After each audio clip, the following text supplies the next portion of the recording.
Paul. Looking forward to this one. Hey, Roger. May the revolution begin. Yes, yes, indeed. Okay, yeah. When I wrote up that little intro thing, I read it afterwards and I went, oh, okay. But yeah, we'll talk a little bit about the future of energy technologies and start off with kind of where we are and look at some alternatives, I guess, to what we think of when we look at um, renewable energies and sustainability in general. Let me just switch my slideshow over here.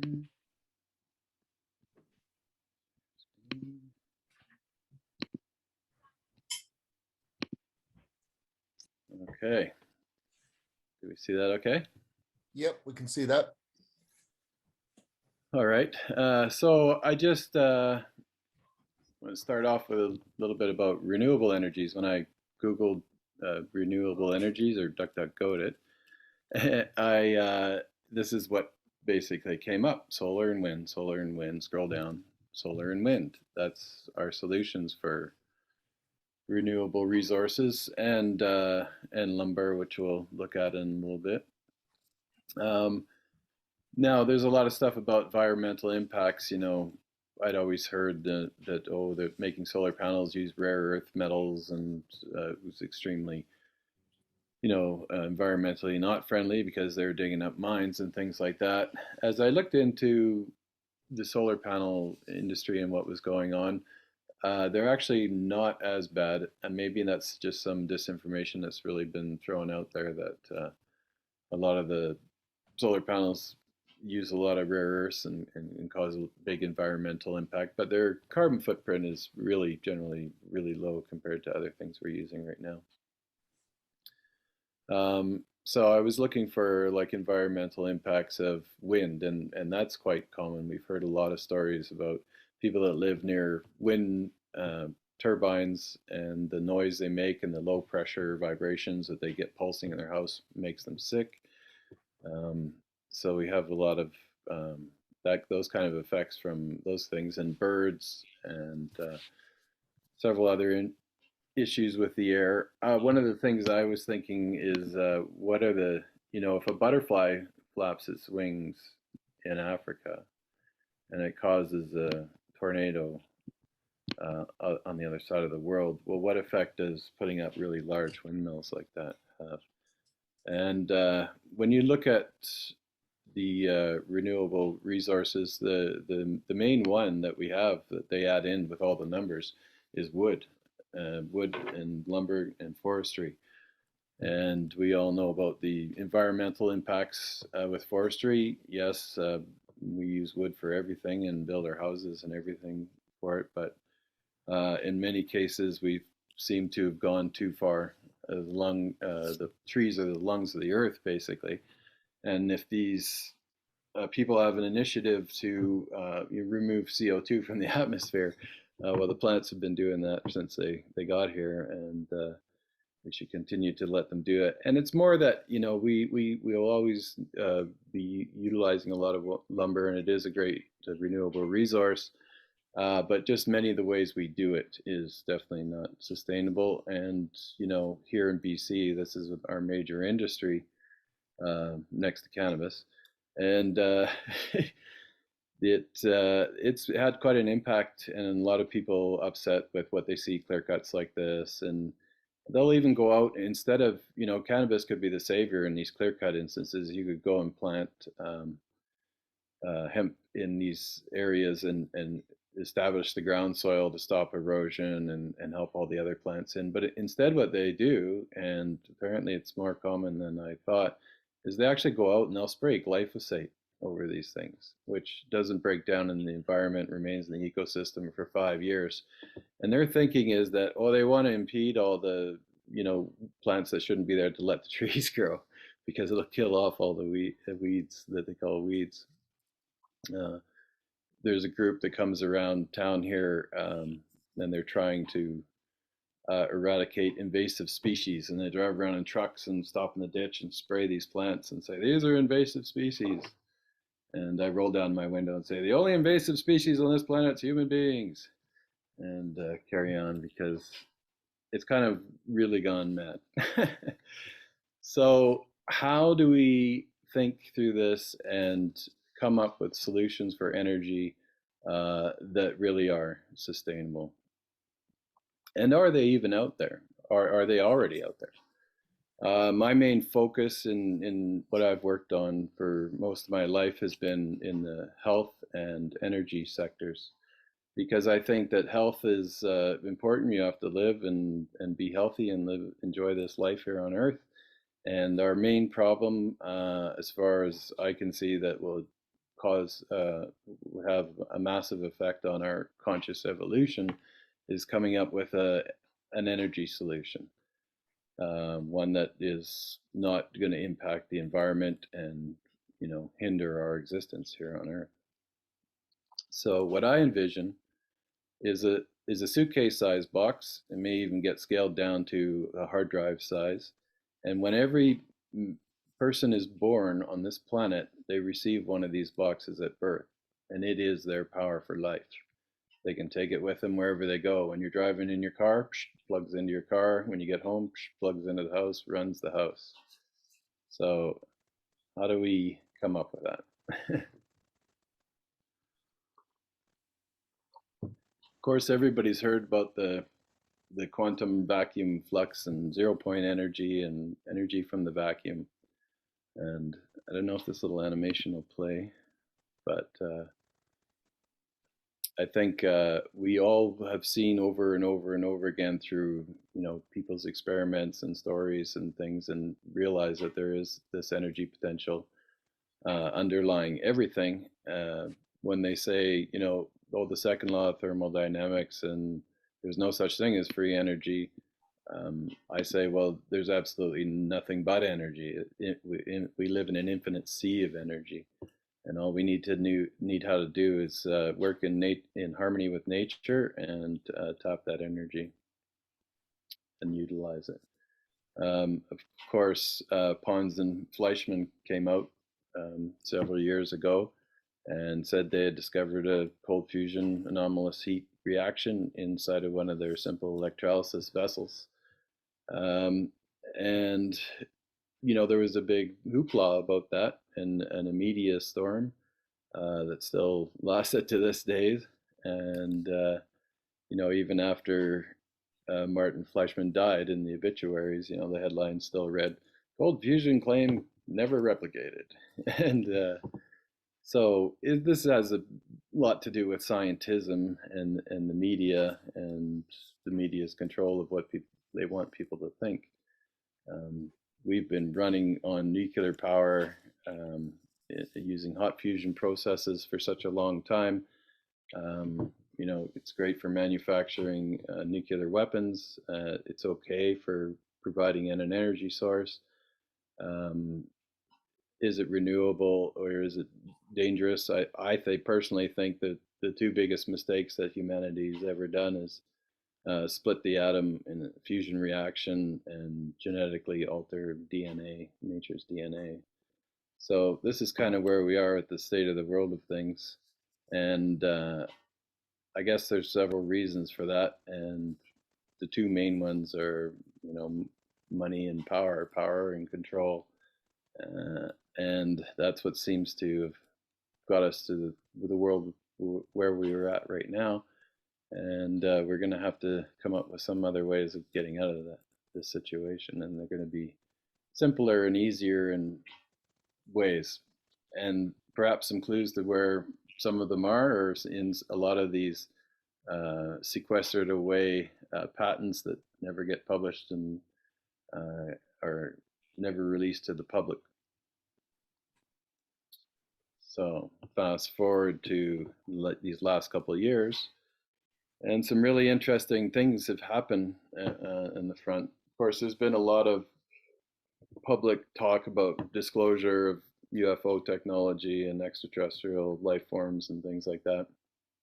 And a lot of video now coming out with things like the Tic Tac and stuff like that they're seeing, and the American government releasing things. But what I think might be happening is sort of, that front end disclosure is not going to happen like that. It's not going to happen in the mainstream media. It's going to be a story that's going to be told. But perhaps there's sort of a soft disclosure going on behind the scenes. This is Dr. Salvatore Cesar Pace, and his name is on a number of US Navy patents that came out in the last couple of years. And there's some really interesting information in those patents. He basically worked for military and defense all his life. There's not a lot of information about him out there. And his inventions include high temperature superconductors, gravitational wave generators, compact fusion reactors, high energy electromagnetic field generators, and hybrid aerospace underwater craft. So these things can fly up in the air, they can fly perhaps off the planet, fly underwater. He claims in this one patent that they're able to engineer the very fabric of our reality at the most fundamental nature. And so when I started looking at these patents, I found them really interesting. So most of his stuff relies on this high power system, this cold fusion system. And if you remember all the cold fusion conferences and stuff, there was always people from the Navy over the years at them, and they had a good understanding of it. Now it seems they have, and they say it's up and running, a cold fusion reactor. And I want to read some of how he wrote this patent and some of the things he writes. There are 4 known fundamental forces which control matter and therefore control energy. The 4 known forces are the strong nuclear force, the weak nuclear force, the electromagnetic force, and gravitational force. In this hierarchy of forces, the electromagnetic force is perfectly positioned to be able to manipulate the other 3. So that's very important. A stationary electric charge gives rise to an electric or electrostatic field while a moving charge generates both an electric and magnetic field, hence the electromagnetic field. Additionally, an accelerating charge induces electromagnetic radiation in the form of transverse waves, namely light.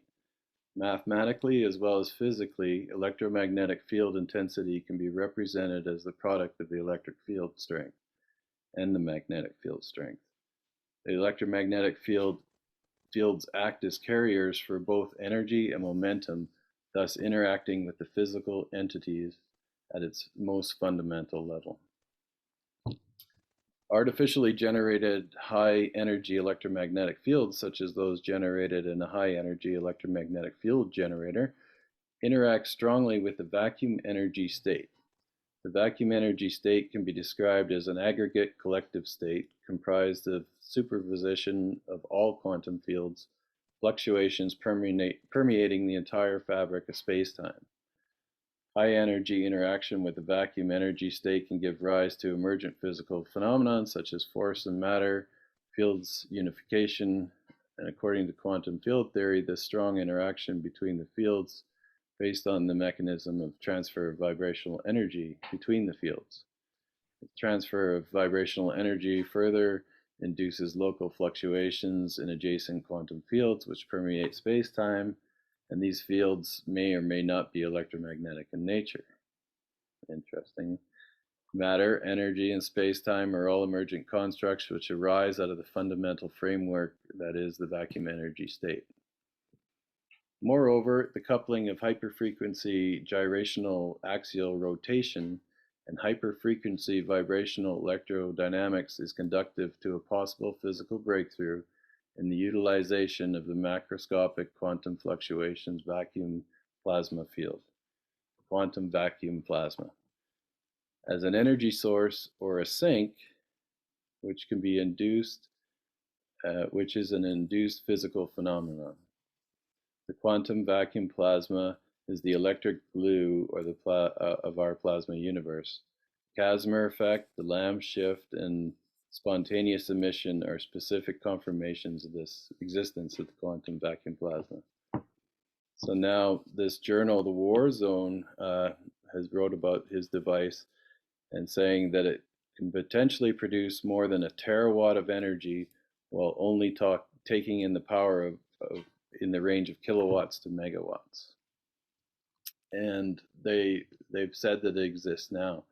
Another sort of thing that's going around that people say why they publish the patents is because China and other countries are working on similar devices and are about to use them. So, but as patents and that being part of the old paradigm system, I don't know how strongly that holds. But either way, there's a lot of interesting information in here. And what he uses is these this is the fusion reactor here, and he uses counter-rotating fields on the fusion processes. They're sort of like little fusors, all counter-rotating. So you can do it with 2 or 4. And so all this sounds really familiar. And then he has anti-gravity systems. Of course, to power the anti-gravity systems, you need a great power source like that. And where could this all lead? Well, we could have, anti-gravity craft and have unlimited energy source. Yeah, and if this stuff already exists, somebody better tell Greta Thunberg. So it most likely has existed for quite some time, as we all know.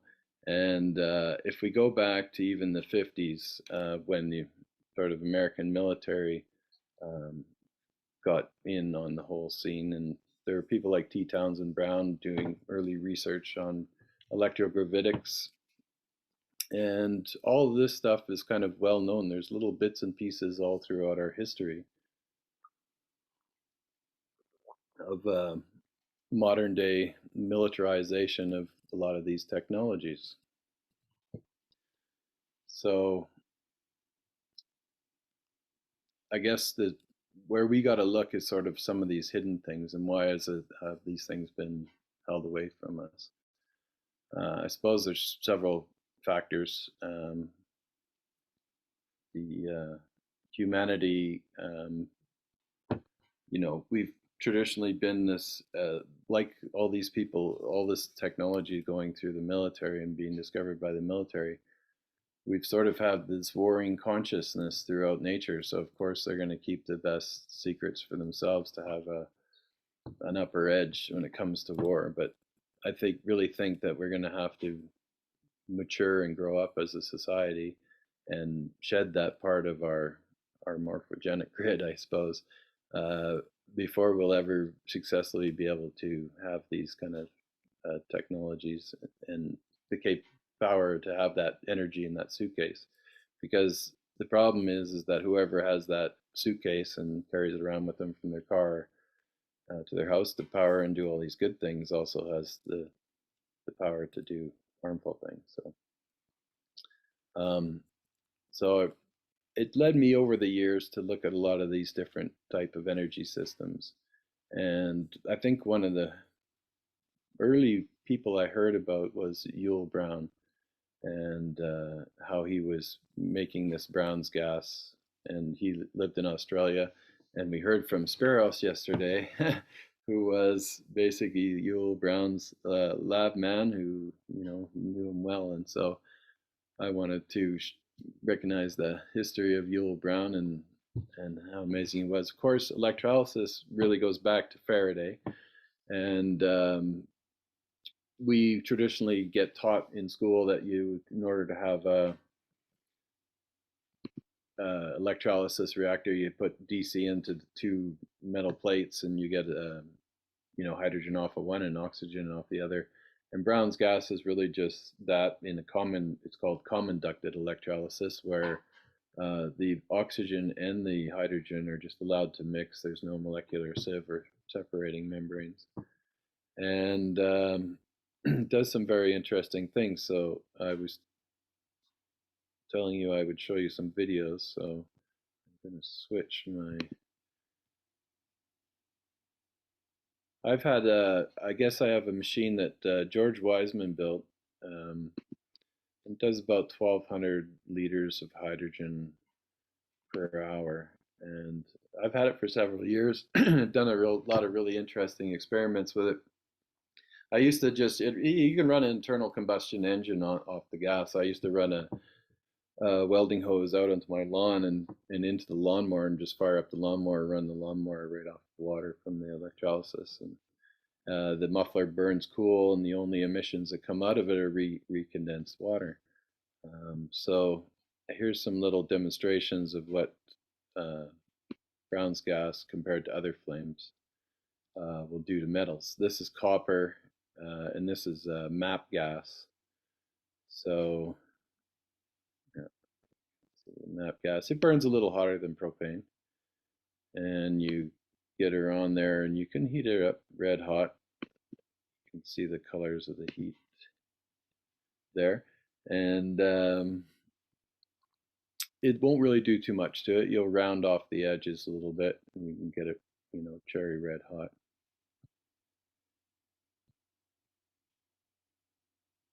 But you could hold that on there all day. In the end, you get a bit of oxidization on there, you see from the last burn. This is the Brown's gas. I'm just going to pause this here. The Brown's gas, when it's burning, is really a cold plasma. And this here plasma flame, it has some very unique qualities to it. You can see it's really long. It's probably shoots out of the torch head about 12, 14 inches. And just a beautiful, nice thin jet. So watch what happens when it just touches this oxidization from the MAP gas on the copper. Just as that pass by, you see it just whoosh, singes off there. You have to forgive me because some of this video went out of focus. So here it's out of focus, but I'm hitting the tip of the copper here, and it comes into focus. But it basically melts like a candle and drips off. Hit it again. And see that just molten copper dripping on the ground there.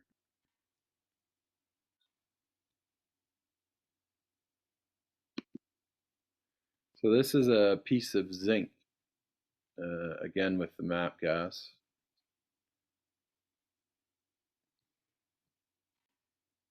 And it warms it up, gets it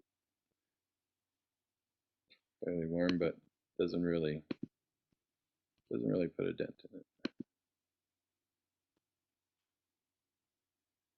Now, zinc is really interesting with the Brown's gas, because as soon as that flame touches it, it basically disintegrates and disappears. So this is called sublimation, when something goes from a solid state to a gaseous state and skips the liquid state. Just completely sublimates it.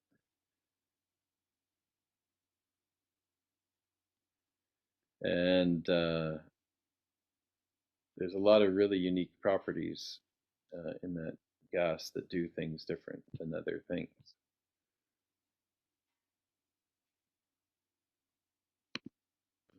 Okay, so now here's a piece of tungsten. And the MAP gas just hot. Tungsten melts at 5,000 some odd degrees.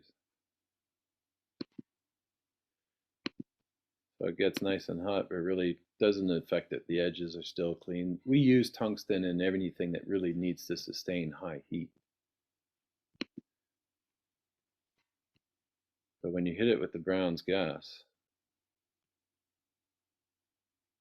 it has an amazing reaction.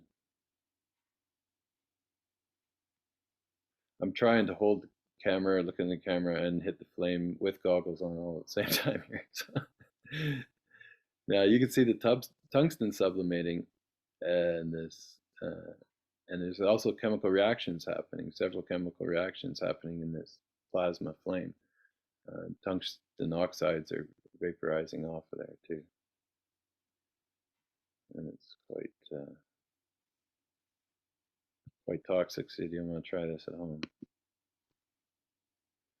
Now here's a rock, and I've melted a lot of things with the Brown's gas, and I really like melting down rocks. You get a lot of interesting components out of them.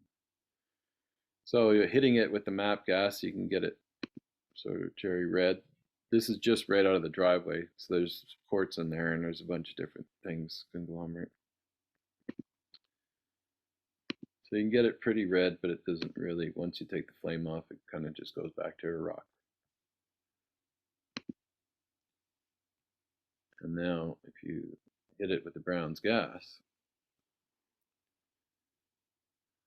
some really interesting reactions. All the different elements that make up all those different components in there, the quartz and the granite and all that, are all mixing and melting and conglomerating into a pool. And it's just like a liquid bead on the end of there. You can actually get it to drip off. And certain things like bricks, you can heat up and drop them into water really and quickly cool them, and you'll create semi-precious stones. This Brown's gas, to me at the time, seemed like the alchemist's dream. I could make all these really interesting things. And there was a lot of talk from people about transmutations happening just with that reaction, and destroying radiation, being able to, and Yul Brown, talked about a lot of these things and had engines running on it. Talked about radiation being destroyed, so you could take nuclear waste and burn it. And of course, this is Spiros and Roger's project, converting waste and doing things with the Brown's gas. That's kind of where it all comes from, and this is how it works. And they're highly reactive species, oxygen species, and hydroxy things that are getting reformed in the air around the plasma flames. And a lot of plasmas do this. And another big thing is that the gas, the way it's formed, if you mix the stoichiometric ratio of hydrogen and oxygen, just two tanks of pure hydrogen and pure oxygen, and run them through this torch, it does not do this. So there's energetic principles that are created in the electrolysis process that add energy to the atomic structure, and the gas has geometrical formations and is somewhat like a crystalline gaseous form. I'll go back to slideshow here.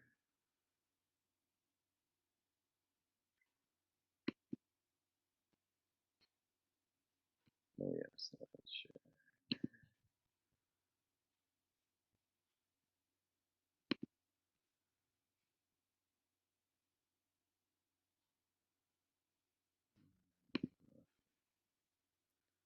Okay, yeah.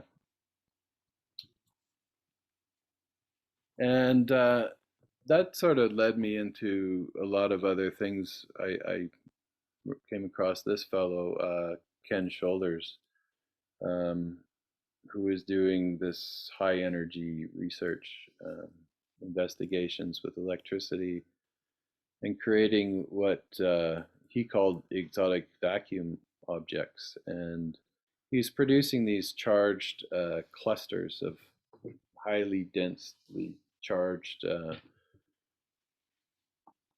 not really sort of a combination of a quasi-particle, but it's charged clusters, and they form into these little toroidal donuts, of course. And he was able to basically fire them into metal and observe the impact area of these metals. And these are common things. Oh, I didn't show you. I'll show it to you at the end of this. The other Brown's gas stuff, where because these can be produced. These things you'll see them when metal melts, and you see them in a lot of plasma situations and a lot of arcing on electrodes and stuff like this. And people take an electronic scanning microscope and analyze where certain plasmas have come off of electrical discharges on different metals, and you can see the transmutations in the metals, and there's thin layers of the, platinum, gold, silver, all kinds of metals will form.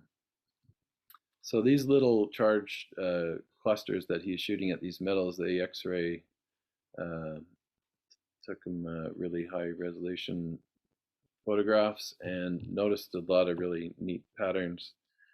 And this is one of they're like spinning plasmas that spin in a spiral. And they leave interesting tracks and traces in metal objects. And the energy that it takes, that those things have in them, is incredibly high. And so far, they're basically changing metals and leaving tracks and traces and causing these unique tracks. They move in sort of straight lines, but they also spin in spiral forms. So picture the toroid spinning along in this spiral waveform as it rips across whatever surface it hits. So it's not like a regular type of radiation. They're just highly charged quasi-particles. And you can see them in all kinds of different fusion, cold fusion processes that people have been using. Platinum and deuterium, like Pons and Fleischmann's, process. And for the longest time, the cold fusion people believed that what was happening was basically the deuterium, sort of a heavier hydrogen, was loading up into the metal lattices of the electrodes, and eventually they would have fuse inside of there and burst out and cause the fractured structures that they'd see. But so they thought that the fractured structures were kind of letting out the energy. And yeah, you could see the plasma, you see a release in light when the transmutations and the fusion process happens. And so they thought these cracks were not a good thing. And then recently, Ed Storms, who's basically the science advisor to Cold Fusion now and talks at all the Cold Fusion conferences, nuclear physicist, worked at Los Alamos lab for more than 30 years, has brought this up and basically hypothesized that perhaps there's something that the cracks are a good thing, because when the hydrogen atoms are inside of there, they line up in such a way that they form this sort of line. I would go farther to say that it's probably more than a line. It's more a more complex geometric kind of shape in there. But they have some resonant harmonics within these little cracks, and all kinds of different things take place, Casimir effects, etc., as well as these frequencies where the atoms all line up, and somehow they jiggle back and forth to break the Coulomb barrier, and eventually the two protons will fuse. And so it's breaking the Coulomb barrier by tickling, as Roger says, the atoms inside of the reaction, the molecules, and getting them to fuse.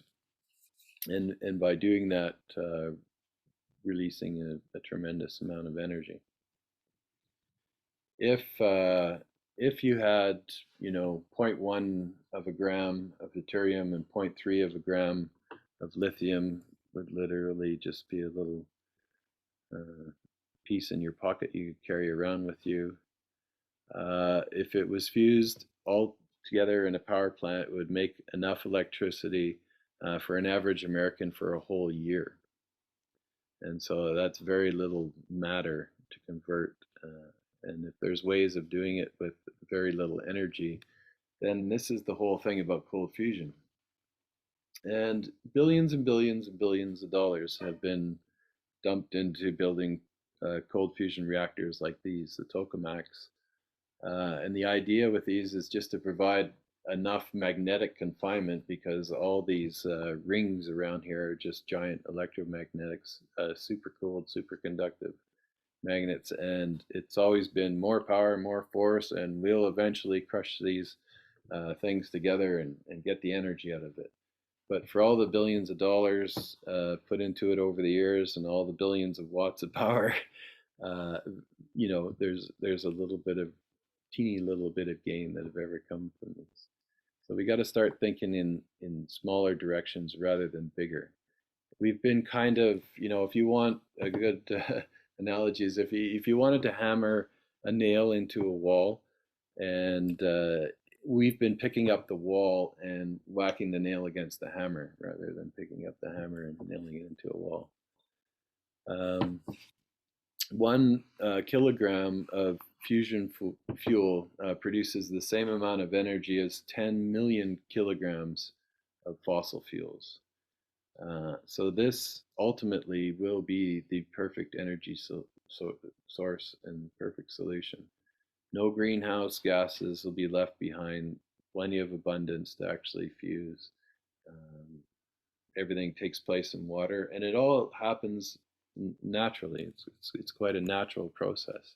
The reason why scientists didn't discover, Pons and Fleischmann were never able to replicate it. Many did. The ones that didn't are basically hot fusion nuclear physicists who just were looking at it from a fusion model, and it's completely not that kind of reaction. It doesn't need these big energies. It doesn't emit radiation. It doesn't leave any reactive material behind. And because they couldn't grok that, they didn't see any of that, then they just dismissed it as not working. There's also been a lot of work recently that's come out on superconductivity. We've had a lot of really major breakthroughs, and part of them is finding that superconductivity is happening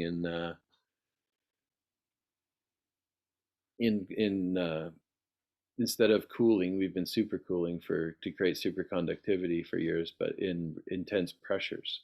So this is a top-down picture of a diamond, and they take 2 diamonds in this little device here, and they squeeze them together, and the materials that they put in them become superconductive at room temperature.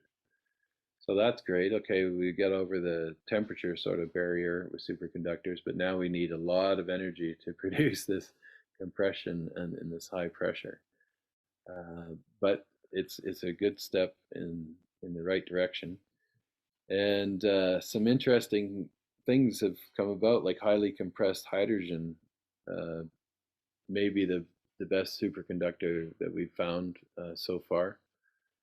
Some other interesting ones have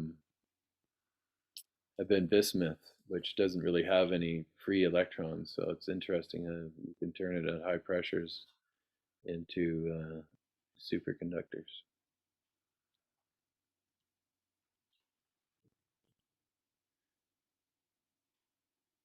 This is an old Crookes tube, so the invention of the CRT Theraphi tube is somewhat kind of based on this concept, and that is basically shooting cathode rays to project an image onto the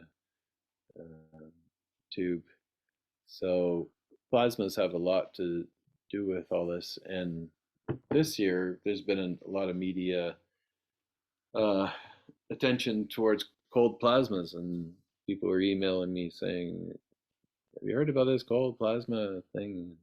We've known about cold plasmas for a long time, and the capability to destroy viruses and bacteria and UV light. These kind of things have chemical reactions in the air and the atmosphere around them. and they split the water molecules off into radical units of hydrogen and oxygen and form hydrogen peroxides. They chain oxygen together like ozone. So all these things have been known to, kill viruses and bacteria. But cold plasmas have another real advantage, and what a cold plasma is a non-thermal plasma, and it's also called a non-equilibrium or non-Maxwellian. And basically, what's happening is there's a gas that's pushing behind the plasma that keeps it cool. So the electrons, everything gets excited by the plasma. The electrons step off the atoms, and they're all superheated, but they don't have any mass. Um, so the ions do have mass, and they cool down, and then you don't feel a burning sensation when you hit it. So it's like highly energized um, electrons around the atoms with their stripped off electron um, cooled down, so you don't it doesn't actually burn you.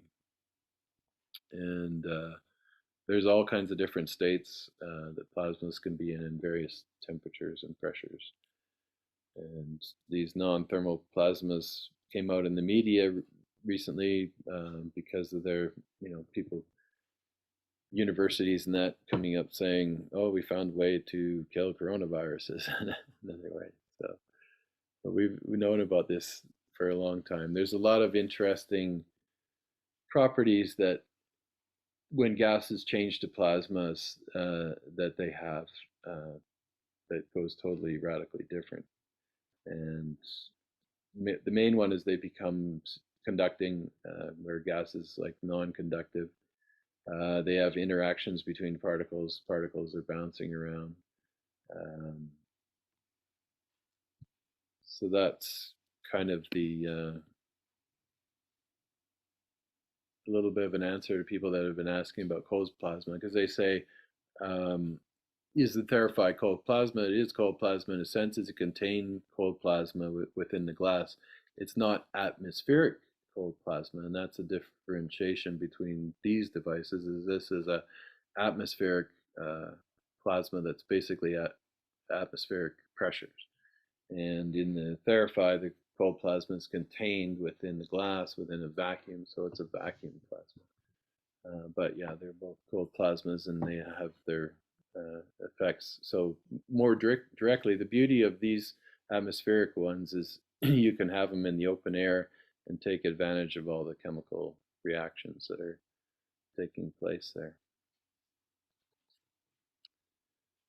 So I think it's important to go back and look at all these things and how they kind of all sum together. And that's been my uh, biggest thing, how I've kind of moved through this over the years and looking at all these different people and some of their inventions and what they're doing, because I think that that's how we're going to find the answers, is not through um, going big and going hard and going strong as we've been doing for so long. We got to learn to how to emulate nature and use our um, ways forward to simply observe nature and to go along with nature. And a combination of these things, we're really close now. It is all about wave mechanics, and Dan's been, a forerunner in all of this, and kind of brought all this into the light for years, and help people realize, and I think it's a really important thing, that where we've come to and how separated and divided the whole world is right now, but the future of putting it all together and is going to come through thinking in these ways. So I'll show you a little bit more of the Brown's gas videos here, because the Brown's gas can be used for several other things as well.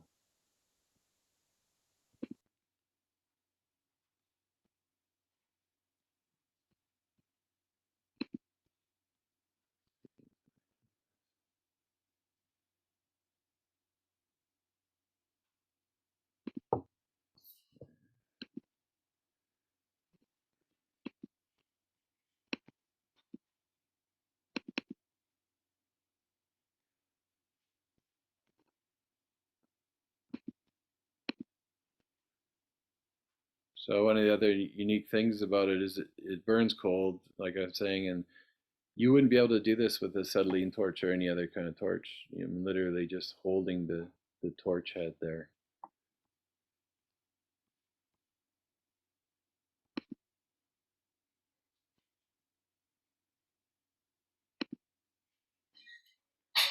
And so I've used this topically like this for a long time and found that it's really amazing for healing wounds. It reduces inflammation. You can spray the gas straight onto your hand or inhale it. It's the best antioxidant is in the world is hydrogen, and it's absorbing straight into your hand. Interestingly enough, along with the oxygen, so it feels really cool, and you can feel it right in deep in your tissue, and it reduces inflammation and helps with a lot of things. You can bubble the gas through water, which has been popularized quite a bit lately. Somebody was asking last night about where to get the machines, and I had gotten mine from George Wiseman many years ago, and it's a heavy duty, really well built machines, all explosion proof, and but he's still manufacturing them. I think he calls the ER 1200 now. And there's several groups coming out in China now that make a simple one that is also quite effective if you're capable of running it in certain ways that is not going to be too dangerous. And apparently somebody was saying last night that George is fixing them up to modify them to make them work a little bit better and be a bit safer. You can get that from him as well. Sorry, Paul, can I ask a quick question about that? Sure. So if you can literally hold your hand, well, hold the rod and then put it directly on your skin, why is it so why is the other part of it so dangerous? Because the gas is flammable, and so it can burn you. Like I can run my fingers through the flame because the flame's really only 120 degrees or so. So you can quickly run your fingers right straight through that flame. You wouldn't be able to in a acetylene torch. It would burn your fingers. But the gas also accumulates. So if you were to have enough of it in an enclosed space, and you lit a match, for instance, it would ignite. It's so light though, it's hard to do that. Like literally, if I had the torch turned on right here, it would just be going straight up and right through the ceiling, right through the top of the house, and keep on going. So it doesn't get contained easily. But if you had it in a vessel, like if you're breathing it, for instance, and you had on an oxygen mask and you wanted to do that, which I've done, and that's all fine and great. But you wouldn't want to be, and just like with oxygen, you wouldn't want to have a flame come near that because it could burn. Right. So essentially, it's less dangerous than a lot of those other. Yeah. Right? Yeah. I mean, yeah, it's true. I mean, you could say oxygen is dangerous if you're. Yeah, and that's what the people have always said about hydrogen, the whole hydrogen industry and hydrogen cars. They said, "Oh, it's dangerous to compress hydrogen," but it's not really. There's ways of containing hydrogen in different structures, and you can build special tanks that hold it in sort of a grid of a matrix of other materials that only releases it when it's heated. Yeah, so the biggest thing is that you don't really want to have something happen where your gas gets released and you have an open flame at the same time. So anybody with common sense can deal with that. That's true. Okay, that's what I was gonna say. Anyone of us who are solid, smart people or whatever could have it, and it's not really that dangerous. Yeah. Okay. So is there any other questions or comments about where we're at so far?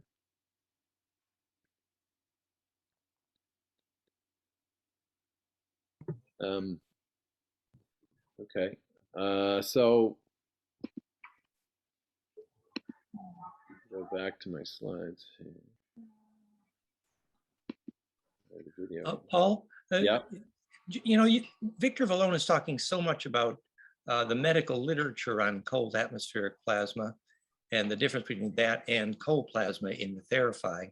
Yeah. And I wonder if you wanted to comment on how it is we optimize, given the fact that we couldn't actually commercially make a cold atmospheric plasma generator. So we've done the best that's possible given our hardware. Right. Well, it's two different types of things. Like it's cold plasma, it's contained just being within the field, because the plasma is kind of the ideal antenna for the Theraphi because it becomes conductive, like we saw. And it has this fluid-like dynamics. So the way the plasma spins within the tubes is a really beneficial thing, and you're getting the photonic emissions, but as well as just being within that field that's generated, that's propagated by the plasma, with a combination of the electrostatic charge, basically the magnetic fields from the coil, kind of a combination of them all. Whereas the main benefits to those cold plasma, atmospheric plasma units, is that they're taking other elements from the air, other molecules, and combining them into highly reactive, species that destroy viruses, bacteria, that kind of thing. So they're kind of concentrated on that. And would you say that the key word being cold in cold plasma, that phase conjugate negentropy makes the operation of the distribution of the plasma most efficient? In other words, the best way for it to be cold is in the phase conjugate. Yeah. Negentropic. Yeah, absolutely. And you're really a part of it, and you really feel it in the tubes where it'll be warm on one end, and by the time the plasma's twisted in and sort of unbraided like that, braided but focused, I guess, spread out, it really cools down on the front for sure. Yeah, and that's why you said you felt it turn cold, and that tells you something. Yeah.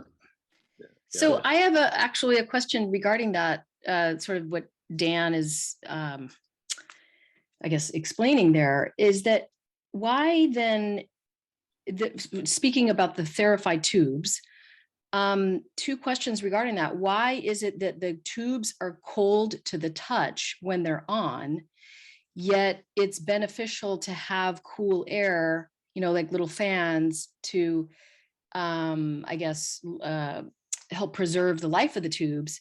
But the tubes are not hot to the touch when they're on.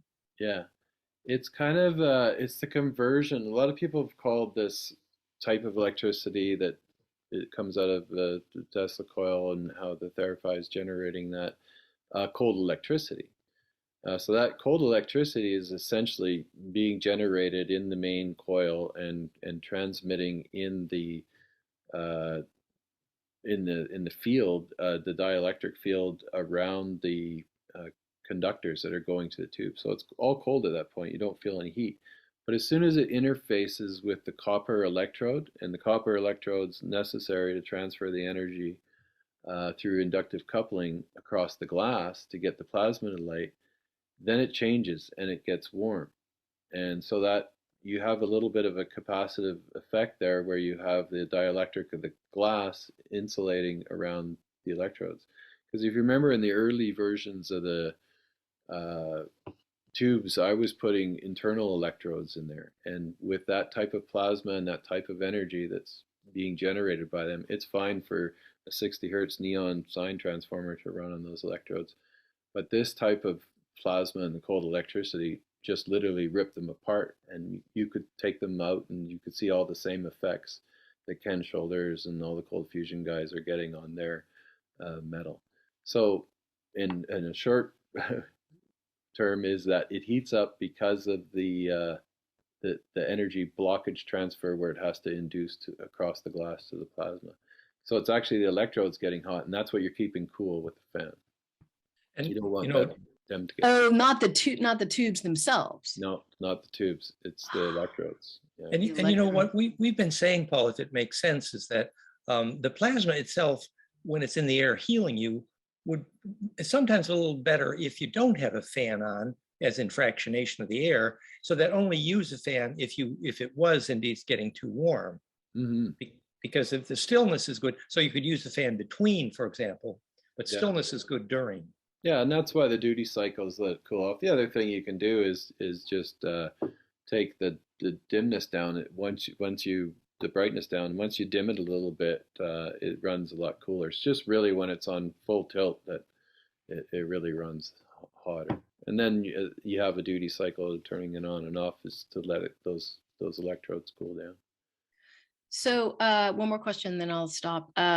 Speaking of the brightness, I mean, what you just mentioned, and maybe this is also a question for Dan, I don't know, but when the tubes are, or, when that brightness is down a bit, is the field a little less active or not necessarily? It's attenuated, so it's not that it's less active, it's just shifted slightly where it's not as strong. So Or just it's not as still, strong. Okay. yeah, it's still effective. And in fact, I'll often just tune to different points on there to get the different effects of the different modulations between the full peak at 180 degrees and down. Yeah.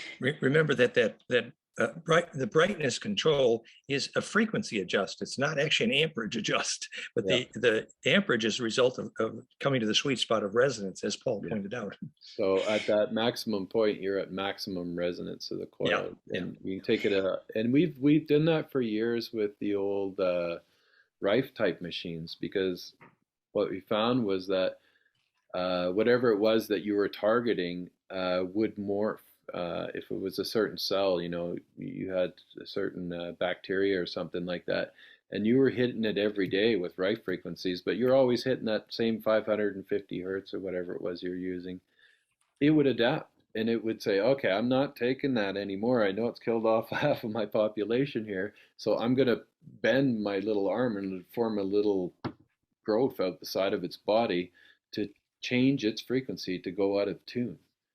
And so we called that sweeping. You'd sweep through the frequencies and you'd chase them. So then you got a way more effective, if once these things started to adapt and get used to those certain frequencies, we'd sweep the frequencies and chase them around and end up getting them in the end.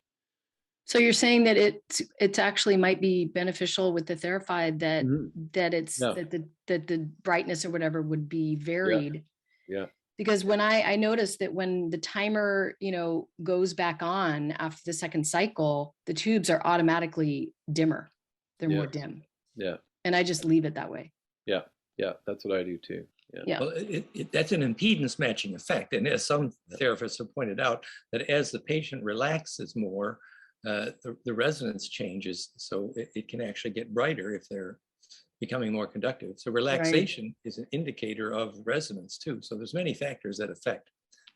Right. But then the killing off of certain microbes, why then, I mean, do we have to think about the Theraphi affecting, beneficial microbes? No, and the Theraphi is not designed to kill bad microbes like a Rife machine is. It's a constructive device. It's got a different purpose. Those frequencies aren't set to kill. The phasers aren't set to stun. So they're constructive frequencies, as Dan, wrote in the book and has talked about. So the idea is that it's a constructive bioactive field that you're creating, and it's really just providing the body with the energy and that it needs to harmonize in balance. basically. Yeah, harmonize. Yeah, that's why it's not. It's a harmonic. Yeah. It's not a zapping. It's not literally not a zapper. Yeah, and that's the difference. That electricity can turn hot, and then it can become a zapper, and that's the hot electricity. And this is cold electricity, and hence cold plasma in this case. Right. Okay, great. Thank you. Paul, I missed the quick question. What was the name of that guy in the beginning that with all the patents with the high energy?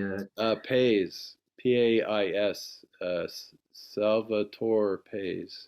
Salvatore Caesar Pays. If you go U.S. Navy cold fusion patents, you'll come up with his name and then follow the rabbit trail. Full fusion. Got it. Thank you. Quick. Okay. Hi, Paul. Thanks for your presentation.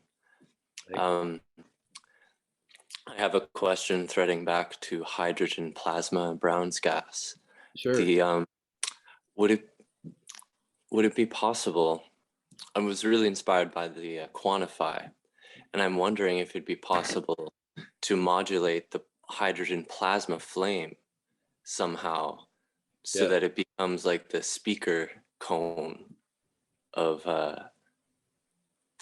or emit sound, basically. What do you think about Yeah. that? Oh, absolutely. And so you could use different gases, and that's essentially how the cold plasmas are made. When you introduce a gas onto it, then you're cooling down the ions and leaving the electrons highly excited. And so you could combine the two. And then what would be interesting is different densities of gases and the different sounds. But yeah, that'd be totally possible.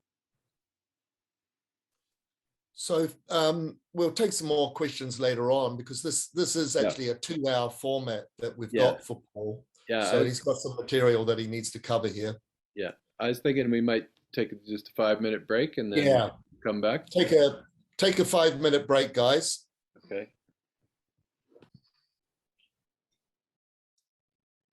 Okay. So yeah, basically where all this is kind of leading is that rather than looking outside, I guess we should be looking in, kind of thing.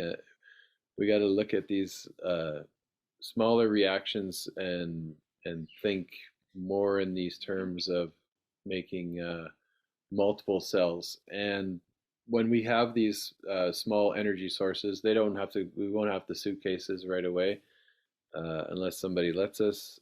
So if we make our own small independent units and we start to distribute them over the globe, then the key is the decentralization of the grid. So the grid's in place. I think that even with traditional sustainable energy sources like solar and wind, that's got to be the future. If everybody is going to convert over to electric cars, as they want us to do by 2030 or whatever they're saying now, there just isn't enough infrastructure to provide that much power, and the grid wouldn't handle it. If everybody plugged in their cars tomorrow, the whole grid would go down. So we really need to have a distributed energy system that's part of the existing grid that adds on to it, and I think it should be open to anybody that can come up with any of these kind of energies systems, like Eco Global Fuels or the Cold Fusion Project.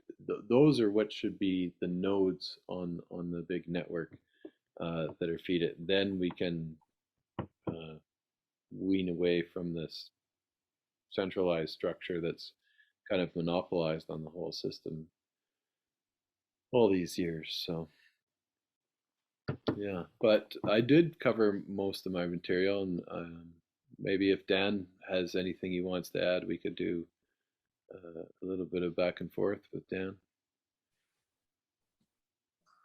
Hi, Paul. Hey. Well, I was particularly grateful for your presentation yesterday about effect on plants. And I noticed in several of your slides, you could actually see the difference in growth comparing the therified plant with non-therified. But I thought one fun discussion is the physics of why centripetal plasma causes growth and how to perfect that. You know, obviously, we've always said that if a seed is more electrically centripetal, that defines its ability to suck in its first nutrient. But like, as I mentioned earlier, when that marijuana guy called me and said he was getting 200 to 500% growth effect with zapping his hemp seeds. And it seems that hemp seeds are more than other things susceptible to being zapped by implosive fields. Yeah, it's amazing. Well, they're an old world plant. Cannabis is a dioecious plant, and any plant that means it has two houses, it has a male and a female plant, and those have been around on the planet for millions of years. So the oldest planets on Earth are those. So that could be, they still retain that ancient connection to the source. Yeah, like the Hopi's telling us that you had to sing to the actual Hopi blue corn or it didn't germinate. but also when you were emphasizing about the Aquifer, which is plugged in basically to the Theraphi, would you like to explain a little bit about what you vision as the physics? What you're doing is you're passing the water through a spark gap from the Theraphi, right? And that spark gap, like Tesla's carbon arc, what does that do to the water? It's a fascinating thought. Well, it goes back to that machine that you showed earlier with the egg shape and the vortex around it, and how you said the vortex naturally induces the charge. So it's utilizing both that natural charge from the vortexing energy, as well as the combined spark that basically channels down in a phi ratio thread that comes down to align with all the things. Because as all the water molecules are going in that vortex, they're all aligned because they're polar molecules, so they all fit in and they all align nicely in those Fibonacci kind of spiral down. So it matches it with the electrostatic charge, in that it's creating the same kind of electrostatic charge as just the vortex would itself, but amplifying it with the Theraphi. And that sucks in the chemical reactions I was talking about in the cold plasma, and that is essentially generating a cold plasma in there the way people are traditionally seeing it, because the atmospheric elements that are involved in that plasma and in that vortex all take part, and all the chemical reactions happen. And that's how the nitrogen gets infused into the water, straight out of the air. It's such a beautiful metaphor, the perfect arc, and the Ark of the Covenant had the perfect spark at the top, and therefore you could make monatomic gold and reduce radioactivity. I mean, so there's the perfect arc from the Theraphi. And if you took the power spectra, normally an arc means a square wave, but actually, it's a pretty nonlinear square wave, implosive. It's about as nonlinear as you can get. So that was a wonderful moment when you conceived the Aquifer. Have you sort of developed the marketing approach for the Aquifer? I know we started on that, but thinking about it, and I It want needs to to perfect test it. it first. It needs to go to a field test. I think what's going to happen this winter, we'll do these indoor testing, and I'm going to get access to a friend's farm in the summer, and I want to really build a greenhouse and do a bunch of plots, and really do outdoor experiment where it's in the natural environment to experiment with it, and then really get some solid results, and then we can have some good. I know that the biodynamic groups here in France are very dedicated to using the Theraphi with plants, etc. A lot of people are excited about it. And even, I know that at one point you said that if people bought some kind of commercially standard, simple basin, then the cost of Aquifer could be fairly reasonable. Basically the arc. Yeah, exactly. Well, have you ever tried growing plants with the water from the Aquifer, or growing seeds for that matter? Well, these first tests were just with the seed germinations, and the plants are probably about 3 weeks old now. But that you didn't use the treated water.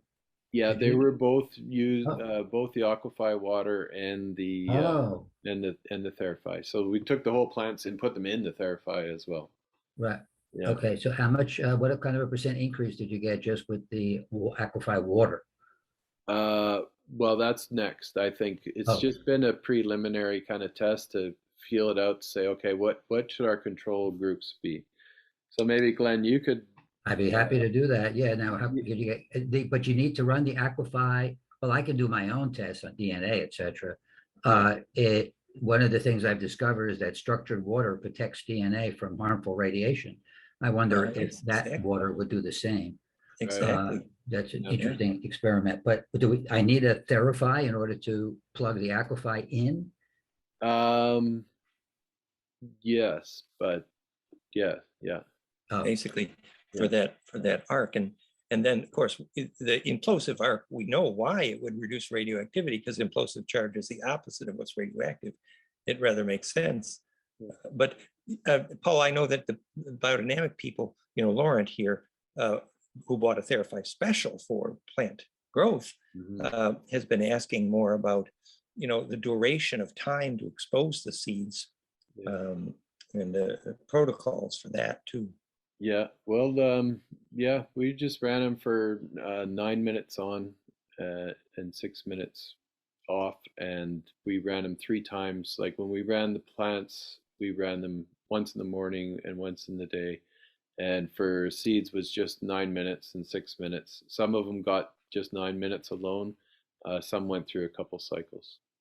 I see. So a couple cycles. Well, that's a little longer than I think Laurent. And it probably doesn't need that. And so, yeah, like Glenn found that with the 3 minutes with the water, chances are 3 minutes will be enough. Might be enough.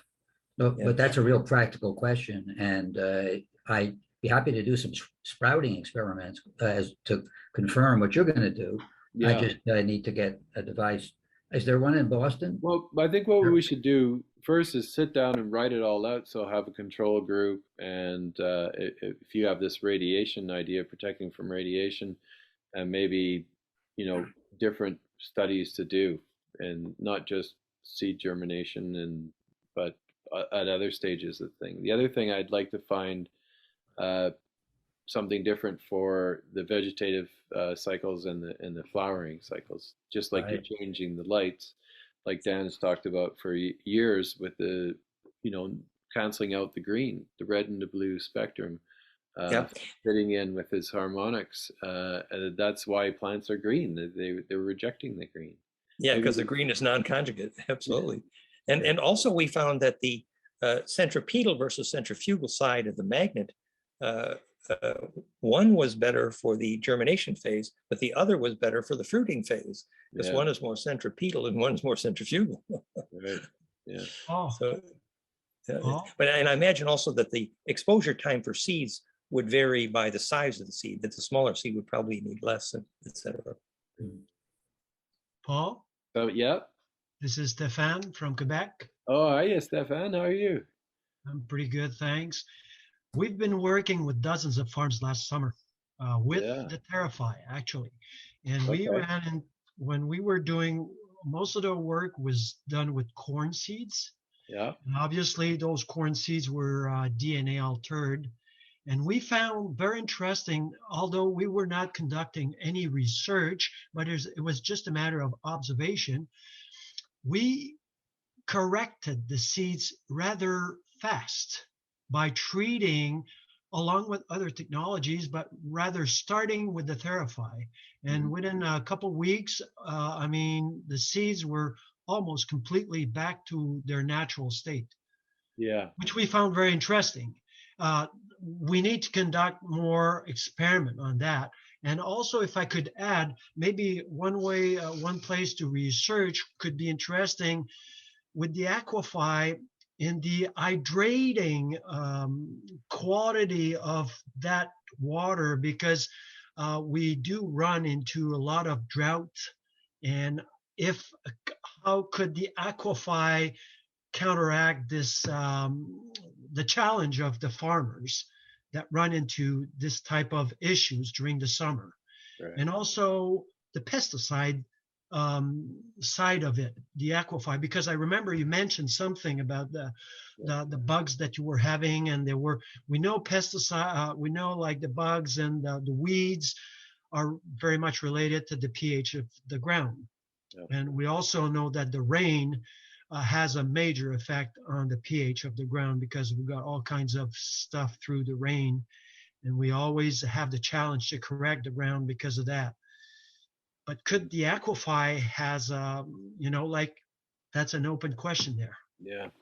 Well, that's a good, Stéphane's doing a lot of great work down there, and good points about the genetically modification in the seeds and the effect with that, because when the Russians, made those Russian pyramids out in the fields, they had found that plants that were previously extinct came back. And so obviously this old genetics and these, I often thought myself, is the seed really the plant itself, or the plants really come from the seeds, or can the plants also show up just spontaneously without the seeds being there? And that's what these Russian people were finding, is that these now extinct plants were suddenly growing around these pyramids.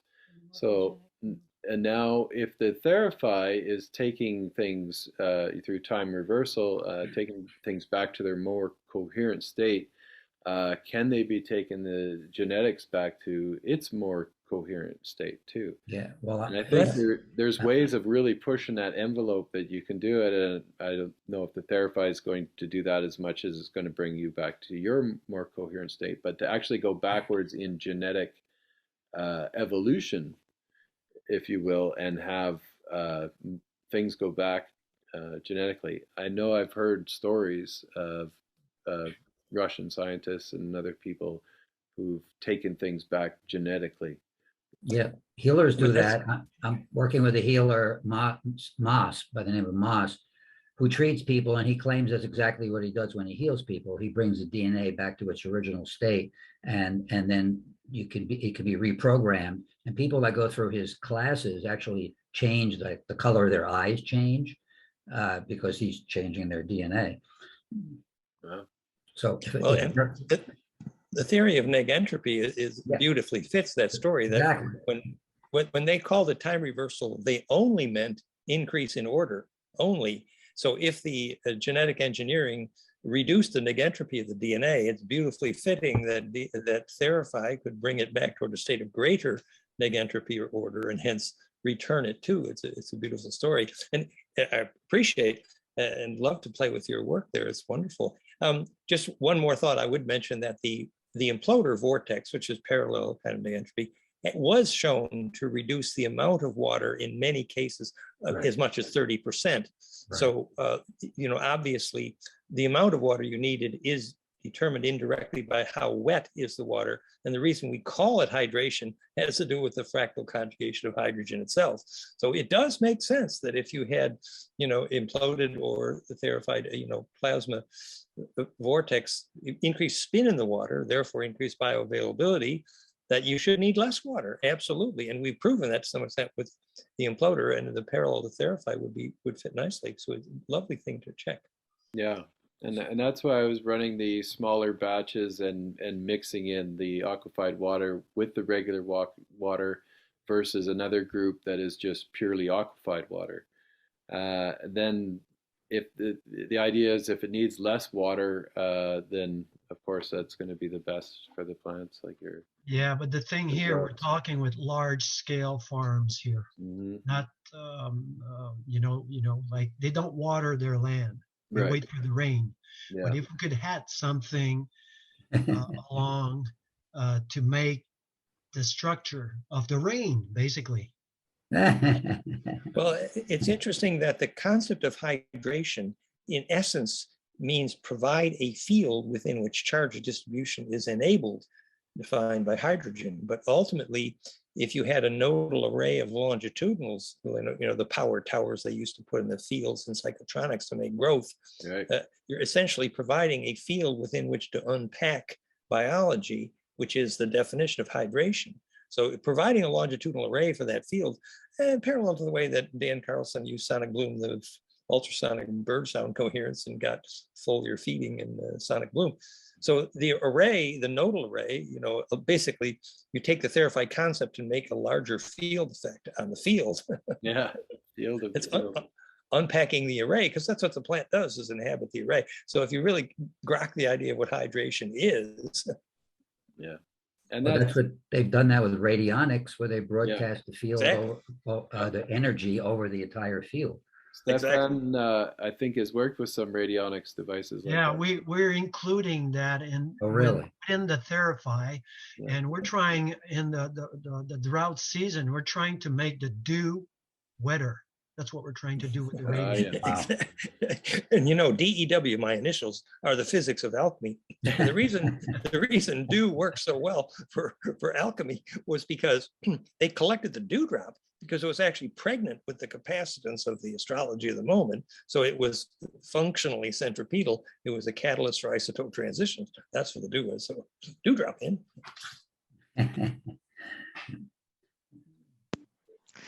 Hi, I've got a generic Theraphi question, if that's all right. Sure. Yeah, so I mentioned, sorry, I heard earlier somebody asking about fans, and then Dan made a comment about fans. So I was just kind of wondering, like, basically, like I can only imagine there's a benefit of having the fans to cool the back of the tubes. Dan? Oh, anyways. Yeah. I was just sort of wondering, but Dan was telling me once that there might have been a downside, and I was just kind of wondering if we could get a little bit of a discussion going as to, you know, Right. use them or not or whatever. Well, I think, the fans that I was suggesting have those really soft blades, but I understand where Dan's coming from in that, yeah, there's going to be an electromagnetic kind of noise there, but you don't have to have them close to the tubes. Like, as long as they're pushing the air around, and really these are the people that started using those fans were like in Arizona and Las Vegas and that. And they're, the air conditioning wouldn't be too good, and they'd have to run them in order to keep them going all day long. Like, yeah, so that's what we said. Use them if you, sorry, if you need them. Yeah, use them if you need them. And Paul's idea is right. I think the soft bladed is the least fractionating fan. So Yeah. Right. Yeah. So how far away do you think those soft bladed fans should ideally be? They could be a couple feet away from the tube, pointing in the general direction. Yeah. Okay. Yeah. All right. They don't Thanks. have to be right next to them. Only when needed. Yeah. Okay. Magic air, because the plasma is like a cloud. It's like your pet puppy. Yeah. How do we know when we need them? The back of the tube gets too warm. Would you say, Paul? Yeah.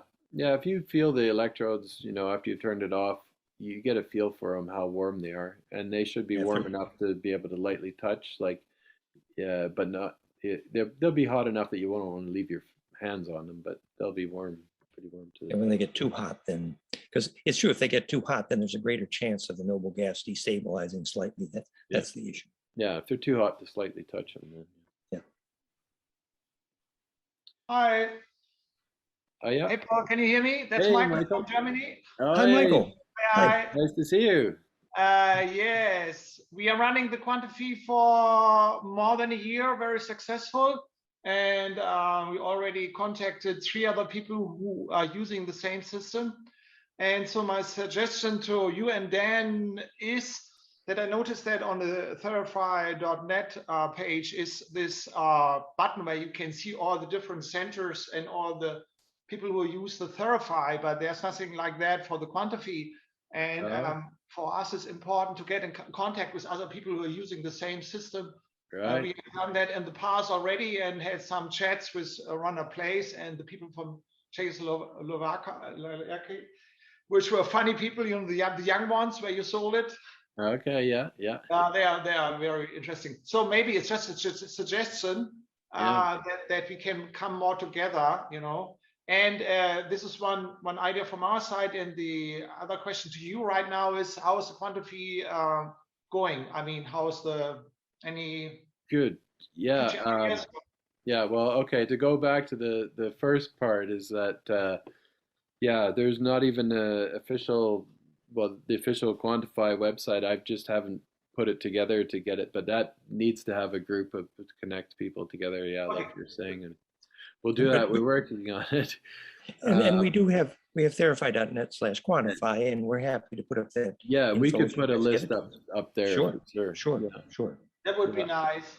Yeah. Just connect people, and because we had a few talks also with Runner Place for more than 50 minutes, which was very interesting because he was mentioning that for him the zero field in the Quantify is the unified field for him, and for us it was then subtly also, and so we work with that and get good results.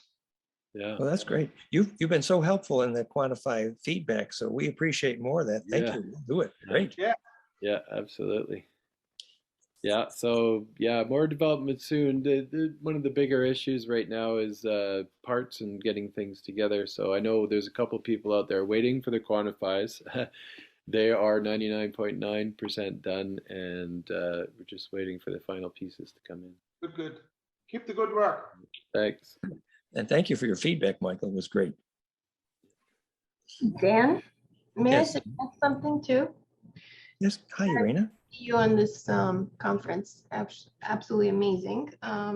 So I had conversations with Klaus, and Yes. remember our project with OVO. I had suggested why not use it as some kind of farming mechanism and allow that seed germination to happen within that oval structure. Do you think that could be some kind of experiment that maybe Paul and some of these other brilliant people might want to experiment on? Well, we should give Paul just a real quick background. So Irina is helping us with the bioarchitects.net, the global group of biologic architects. And she pioneered where we use our group in Torino. They're going to add dielectric material to the clay inside a 3D printer printing houses to make the house implosive capacitance, thus proving that we can make a building that causes a seed to grow. And that parallels what Paul's doing with his tests on Theraphi Quantify. So that's a very useful alliance and useful suggestion that the essential principle here that the more centripetal the field, the more it causes a seed to grow. And what Paul's doing with the Theraphi Aquifer parallels what biologic architects have been proving for years. You know, the group in Bali, Juan Schlosser pioneered that as well. It's all at bioarchitects.net. So Paul, we need you. Yeah. No, that'd be really interesting. You know, it reminds me of another Brown's gas trick I did one time. I was working with a fellow at the time who was, you know, a really intuitive kind of guy and worked with water a lot. And so I started helping him out with the water, and we came up with the idea of making water from scratch using Brown's gas. So if you're taking water apart into hydrogen and oxygen into Brown's gas, why not go in reverse?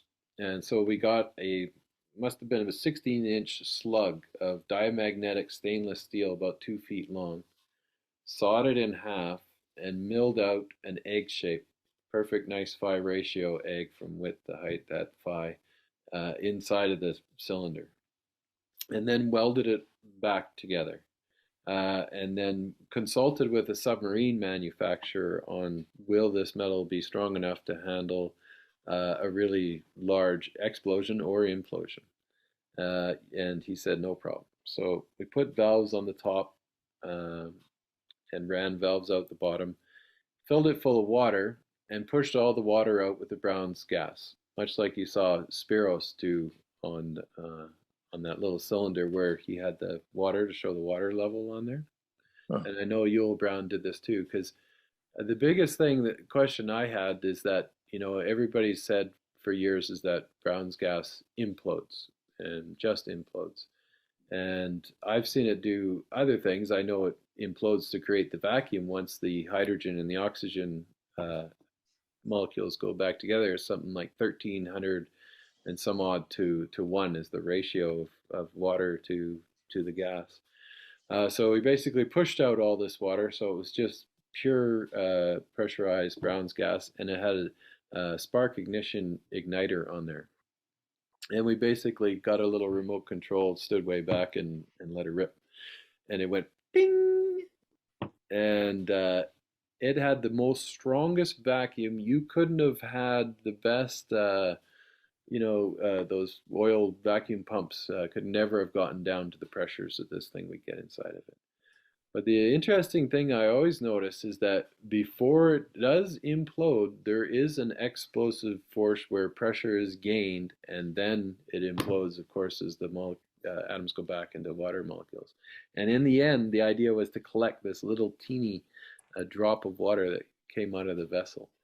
And that water was so highly energized, it was unbelievable and very interesting things. That's a beautiful story. It's also related to Klaus's ovo egg, which he's found causes seeds to grow.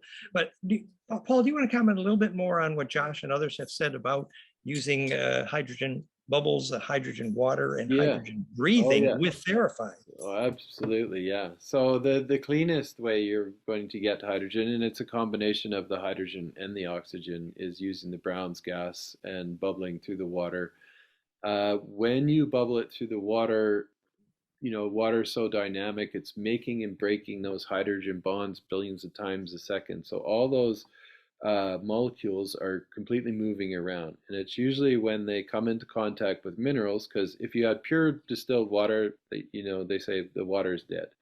The water loses its bond angles on there. And when you add the highly charged Brown's gas air into the water, which is even better than the hydrogen, I would say, even though pure hydrogen is pretty useful, and the Koreans have done a lot of really great work on that. Because the charge cluster of the Brown's gas in the crystalline gaseous form meets with the bond angles and the hydrogen bonds on the water and forms little bubble clusters. So it's a way of structuring the water, I guess, around there. People think of structured water and they always talk about, all water is structured around surfaces, just like Gerald Pollack showed in the fourth state of water. And that provides those energetic layers where the molecules will go into H3s, I guess, and form sheets sort of like graphene when they meet up against the surface, and you can measure the energy potential across them. Pentagons and hexagons. Yeah, but that happens around minerals in the water as well that get trapped in these clathrite cages. And the complex, when people picture this cluster of water, they picture like a single geometric form, like an icosahedron floating around or whatever.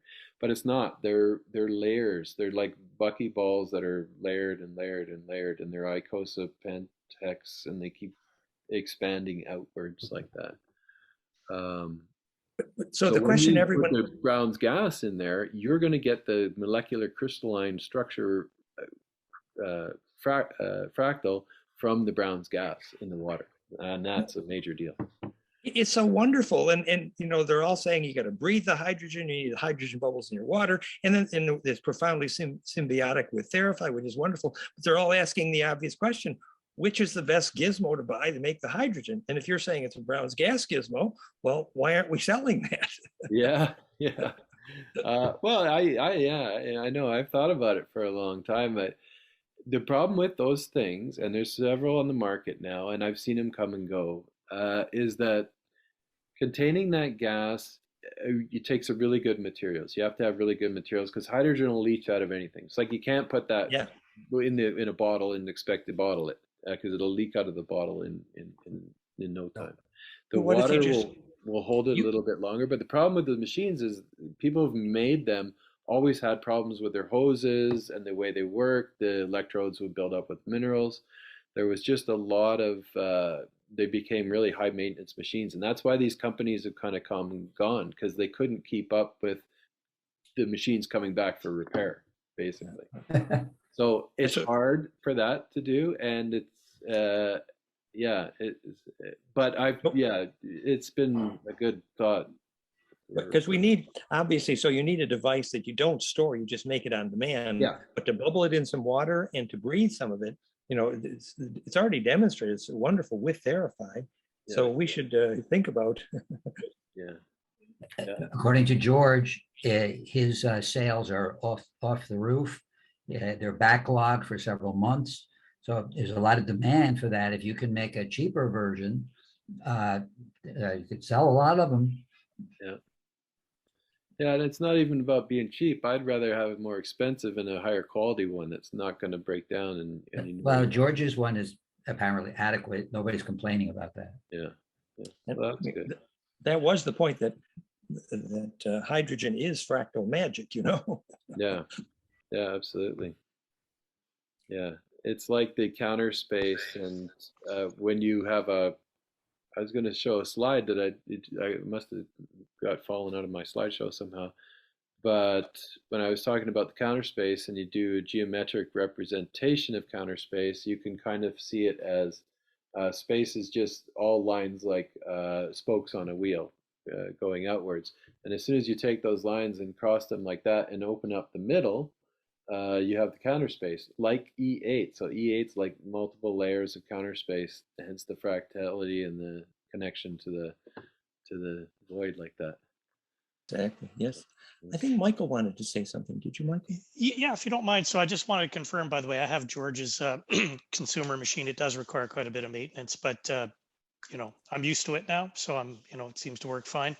But what I was wondering about was C60, because I know somebody, and I think you know who I'm thinking of, who does C60 plus the hydrogen, and he thinks the two are great together. I think, Dan, I think you've once said C60 one should be careful with. So what do you think about C60? Well, we did get some C60 mixed with olive oil, and we are in production discussions with our carbon nano group of C60. And lots of people recommend it, but my understanding is that medically it's unproven yet because it's such a large molecule, it may build up in the body. So there may be some side effects. It is probably a phase conjugator, and clearly a phase conjugator, and probably a free radical scavenger. But if there are some side effects yet, I don't think it's medically safe yet, actually. But in theory, Well, you know, I went to there's been no side effects reported in the global literature. I mean, the main thing there, I think, is just don't overdose in it. Just take small amounts, and you'll be right. You know. Well, exactly. I went to a conference in Bulgaria, and there's a group in Europe that was using homeopathic C60, and I forget the concentration, but they were able to prove in vitro, hard, rigorous scientific research, that it stimulated the immune system and had all kinds of other beneficial effects. So you keep your cost down, you keep the toxicity down, and it's highly effective. Homeopathic C60.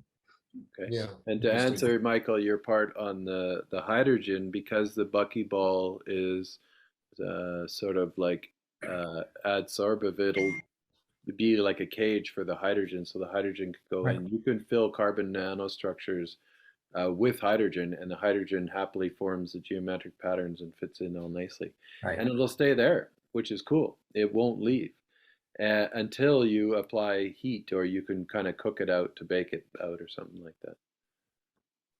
So yeah, the other benefit that maybe people aren't realizing about these C60 structures is that on every one of those carbon atoms is hydrogens, and the hydrogens are all bound in the geometry of the C60. So do you think from a health point of view that it could, I'm not saying I'm looking for a definite, could be a good thing to have mix the two together, C60 and hydrogen, to kind of for health purposes? Yeah, that'd definitely be worth experimenting with. Yeah. Cool, thanks. You know that Pat Flanagan's microhydrin, that's what it was. It was a clathrate of water molecules with a nanohydrogen tucked inside. Yeah. So that's a broad spectral conjugator. So the metaphor is very exciting. Yeah, absolutely. Can I ask a question? Can you hear me? Yep. Okay, I asked Roger to ask you this yesterday, Paul, and then I had a computer crash and I couldn't watch you yesterday. I'm waiting until you send it to us, 4 or 5 days. But what I wanted to ask you was, what is your opinion over people who are getting the COVID vaccine that are having blood clot problems or other problems? Is the Theraphi going to help that with blood work when it comes to people who are getting sick from the vaccine? Well, I can't comment on the illness side of things, but what I have seen is that many of these people have been out with clinics and stuff like that and have had beneficial results. But the other major one that's even more significant to me is the people in general, because everybody's really stressed right now and there's a lot of high anxiety. So as the program's been running and everybody's stressed and confused, that causes these high levels of anxiety. And we've had people come in to clinics that are just were out in the world, and they were losing it, road rage or whatever. They're meeting people in the parking lots, all that stuff is happening. They come into the Theraphi, sit down, and they stood up and got, when their session was over, they went, oh my God, I didn't realize how much pressure and stress I was under until just now. And I realized when I came in here, I was a completely different person. And so that's just in general for everybody right now. And I think that's a really major deal. Yeah, And- we're and we getting could- that kind of results from our patients who came to us who were addicted to opiates, Right? and they love the Theraphi. They're coming in every week now Oh, for that's a good. Theraphi session. Some of them are. Some of them are. That's my Okay. husband, the doctor. Yeah. Some of And them there are. have been, some clinics, and there was the people in South Africa that were doing the drug. Yes, they were doing addiction with ayahuasca and what's the other one? And they combined that with Theraphi successfully. And we could say we certainly can't advertise, and it's anecdotal only, but I can say that at least 2 or 3 Theraphi centers have personally reported to me they've been able to help replicably many people with vaccine side effects, actually. And it makes sense if the clairvoyants look at people with vaccine injury, they see a dissociation of the aura, literally, you're beside yourself. And if Theraphi plasma is centripetal, it kind of helps glue you back together. Yeah. It's like the stress plants that we had in the room, and these plants were dried up and just about to die. And we brought them in Theraphi, and they came back, and without the water too. So that's really. Yeah, I have to say, this is Ashley. I mean, I live, I'm here in San Francisco, which, energetically is, it's pretty insane. just the energy of this urban environment. Yeah. And then you put on top of it, all this other stuff that's going on, and people are injecting, themselves with, some Frankenstein stuff. And it just becomes overwhelming for a lot of people. And I have to say, I mean, I see people that come in to do the Theraphi all the time. And exactly what you said, Paul, I mean, they have this almost, it's a profound shift in the energy. And they say to me, wow, I didn't realize. And then they go out and then they report back to me and they say, wow, I see everything differently. I feel so much more calm. And I didn't realize that I was seeing things in such a frantic way or feeling things in such a frantic way. I get reported that all the time. So just to validate that, Great. That's great. Well, just like we talk about, time reversal, and we're always thinking on a physical level, but the Theraphi works on several other levels as well, and on a mental level, you're restoring back to a more coherent state, and that's a really important thing. And I think that's the biggest thing.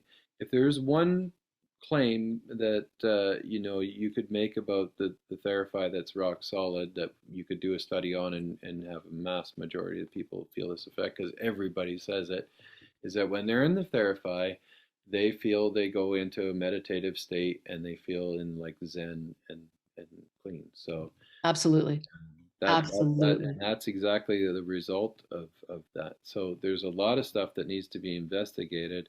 Not only the physical neuroplasticity and things, and perhaps we could look at the mental side of that as well, and even the genetic side, like a genetic plasticity and restoration. How far back can we go? Well, thanks, Paul. We Thank need you, Ashley. to finish. Thank you. Yeah. Thanks everybody for their great questions. Any final thoughts, Paul? We're going to switch gears soon. Go to Leyland. Okay. Been pretty good. Any final thoughts, Paul, or you're set? Okay. Well, I just wanted to say, hopefully you guys got that whole summary of that. We're just looking in the wrong direction for energy sources, and talking to the choir here. I think we're all looking in the right direction. The rest of the world is looking in the wrong direction. So hopefully we can make people realize that, and the world can be a much greater place, because once we solve the energy problem, man, we have nowhere to go but up. Before we go, I was just going to say, I had a great experience with somebody recently. I think Dan heard about this, with 4th stage pancreatic cancer, who came here, and they had the best effect on the Theraphi, the most obvious like reduction in pain, and they just kept coming back and coming back because they said it was just incredible. So